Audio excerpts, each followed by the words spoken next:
Did you know about the origin behind yoga? Can it be done as physical fitness without spiritual ties?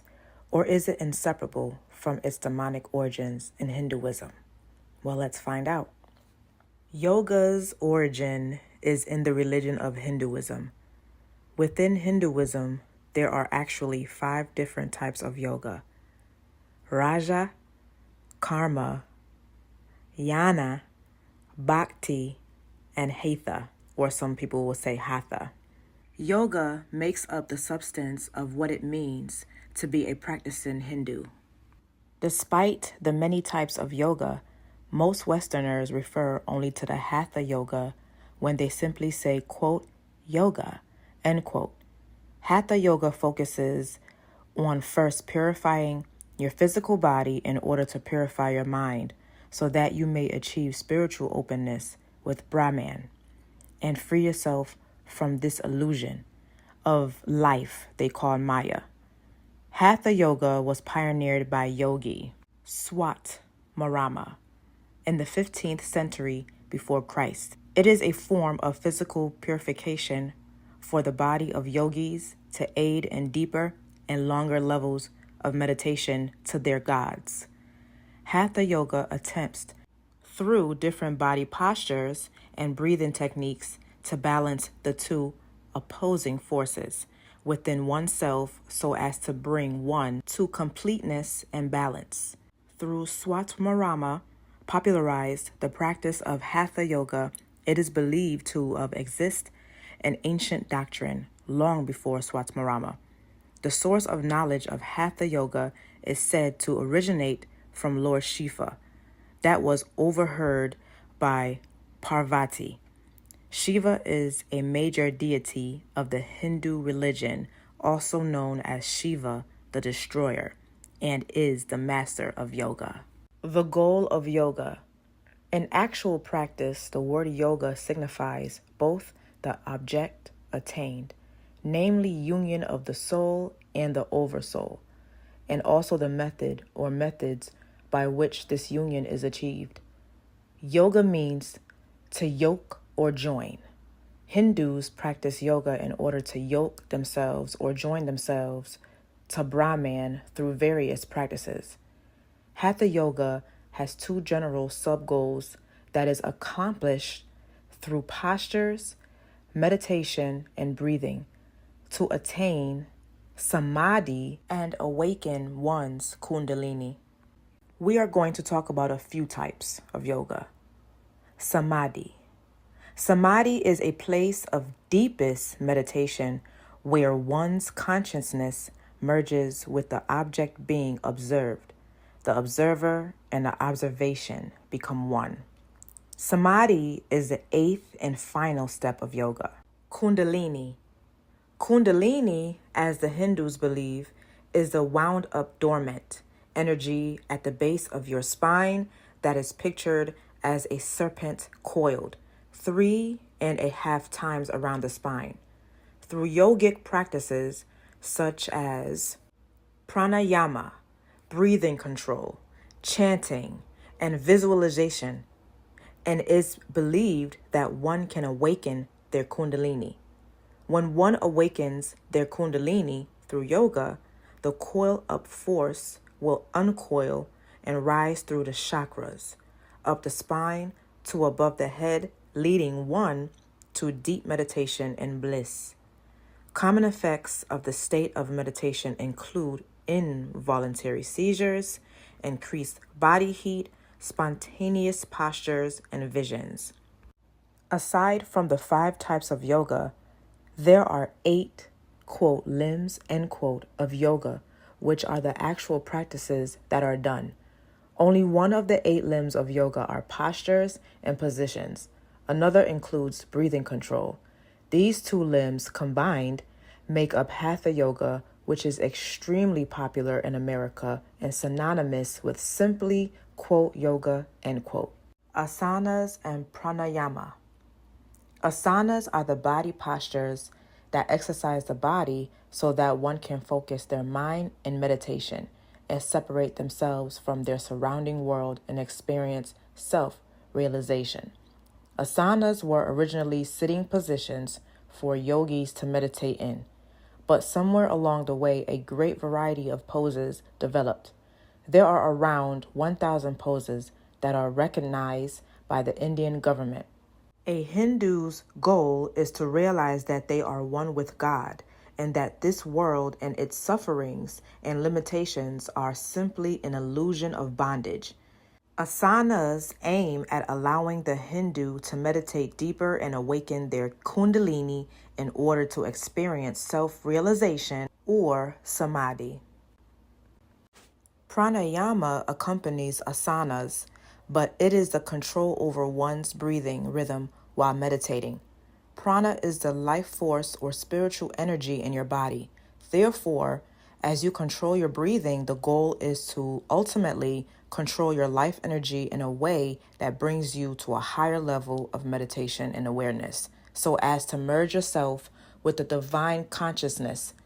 There is even such thing as astral yoga, in which the individual can develop siddhis or supernatural powers that allow the person to travel to other places via spirit travel.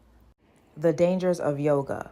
The danger of yoga to the Christian interested in physical fitness is that yoga comes from demonic religion, and yoga itself is the very essence of what Hinduism aims at, becoming one with the universe.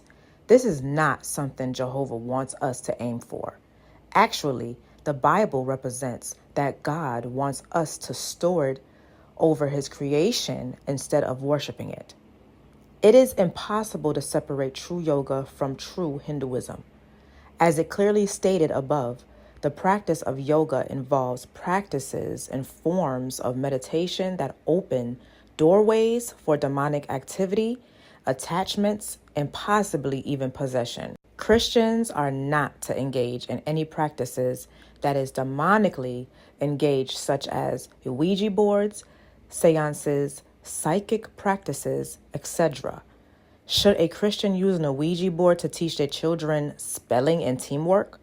Why do we think we can't separate yoga from its roots? The dangers for ourselves and others greatly outweigh the benefits. Many yoga poses are named after deities or animals, reflecting the culture origins of yoga. However, practitioners can choose to focus on the physical benefits of the poses without connecting them to their spiritual origins. While these names may invoke images of worship, it is essential to consider the culture context in which they were created. In ancient times, poses were often seen as ways to connect with the divine and embody specific qualities associated with deities. People ask, what's so demonic about stretching? Well, remember, you are emptying your mind. You are meditating. You are breathing. You are focused. You are trying to erase everything in your mind mentally. And you are at one with yourself and with the false god that you are worshiping. You understand? You are paying homage to the false gods. So that's why you are doing their positions and putting your hands in those weird positions, because it all is one. So the yoga, remember what yoga means. It means yoke. Okay? So yoke. Then mentally you are clearing your mind. Then physically you are putting your body in these weird positions to let in an evil deity. You do know what deity is, right? That is a spirit, an evil spirit. Okay? That's what we're talking about right now. And then now you're doing the mantras. On top of you emptying your mind, putting yourself in that weird position, and now you are chanting something. It's like a ritual. Hello. Now we're going to talk about mantra. A mantra is a sacred utterance, a word, syllable, or phrase, often repeated in spiritual practices like meditation and prayer to focus the mind, invoke divine energy, and promote inner peace. Mantras are used in various traditions like Hinduism, Buddhism, and Jainism, and are believed to have both spiritual and psychological benefits.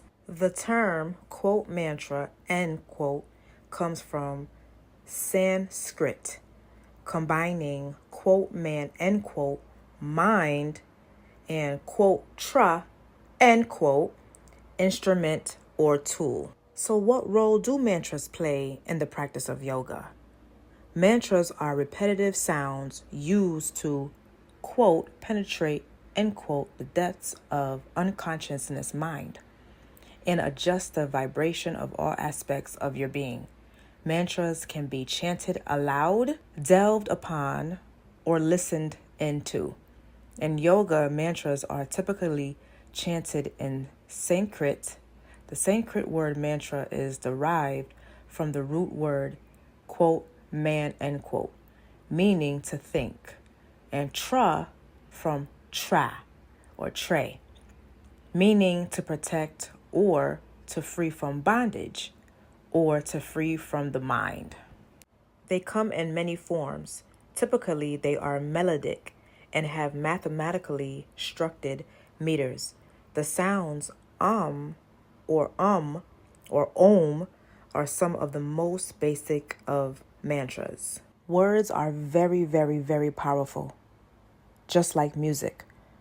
Mantra is a sound vibration through which we mindfully focus our thoughts, our feelings, and our highest intention.